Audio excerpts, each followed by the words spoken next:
उत्तराखंड में अवैध खनन को लेकर उठ रहे सवालों के बीच दर्जा राज्य मंत्री शंकर सिंह कोरंगा ने बड़ा बयान दिया है। उन्होंने साफ कहा है कि प्रदेश में कहीं भी अवैध खनन नहीं हो रहा। कोरंगा ने दावा किया है कि मुख्यमंत्री पुष्कर सिंह धामी की पारदर्शी खनन नीति में चलते राज्य को इस वित्तीय वर्ष में रिकॉर्ड 1100 करोड़ रुपए का राजस्व प्राप्त हुआ। उन्होंने साफ कहा कि ऐतिहासिक उपलब्धि है और खनन नीतियों से न सिर्फ राजस्व बढ़ा है बल्कि युवाओं को रोजगार भी मिला है। वहीं पूर्ववर्ती सरकारों पर उन्होंने भ्रष्टाचार और अपारदर्शिता के गंभीर आरोप लगाकर जमकर हमला बोला। आज उत्तराखंड के अंदर माननीय मुख्यमंत्री जी के नेतृत्व में और जो खनन नीति बनी, उस खनन नीति के तहत आज हमको 1100 करोड़ के करीब राजस्व की प्राप्ति हो रही है। ये एक बहुत बड़ी उपलब्धि है।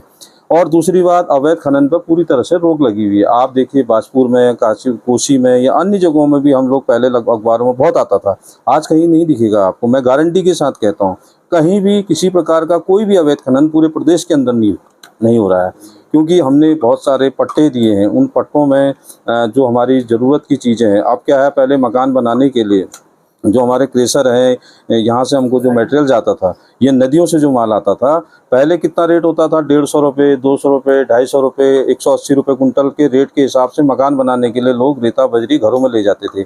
आज आपको 70 रुपये, आप क्रेशरों के रेट पता कर लीजिए, या किसी भी स्टॉक से आप अगर नदी से भी मटेरियल लेके आते हैं, वो किसके लिए फ़ायदेमंद है? जनता के लिए फ़ायदेमंद है ना। एक सामान्य व्यक्ति अपना मकान बनाता है, उसको अगर हम 70 रुपये, 60 रुपये कुंटल के हिसाब से रेता बजरी और ये देते हैं, तो किसकी सरलीकरण की नीति है? माननीय मुख्यमंत्री जी की सरलीकरण की नीति है। सवाल ये उठता है कि आप ही के पार्टी के लोग, आप ही के सांसद, आप ही के विधायक अवैध खनन को लेकर के यहाँ पर सवाल उठा रहे हैं, नवीन पांडे उठा रहे हैं, त्रिवेंद्र सिंह रावत इस पर सवाल उठा रहे हैं। देखिए, ऐसा है, ये मैं तो तथ्यों के आधार पर बात कर रहा हूँ। वो हमारे सीनियर नेता, उनके बारे में मैं कोई टिप्पणी नहीं करूँगा, लेकिन मैं जो तथ्य बता रहा हूँ आपको, क्यों आखिर आपको मैं बताता हूँ कि सारे लोग जो ये अवैध खनन की बात करते हैं, बाजपुर में आप दिखा दीजिए कहीं अवैध खनन हो रहा है, हरिद्वार में भी अवैध खनन की बात करते हैं, जैसे अन्य जगहों भी अवैध खनन की बात करते हैं, कहीं भी किसी प्रकार का कोई अवैध खनन नहीं हो रहा है, क्योंकि पूरी तरह से सरकार ने उस पर अंकुश लगा दिया पूरी तरीके से। फिर हमको राजस्व 1100 करोड़ के आसपास का राजस्व प्राप्त हुआ। इधर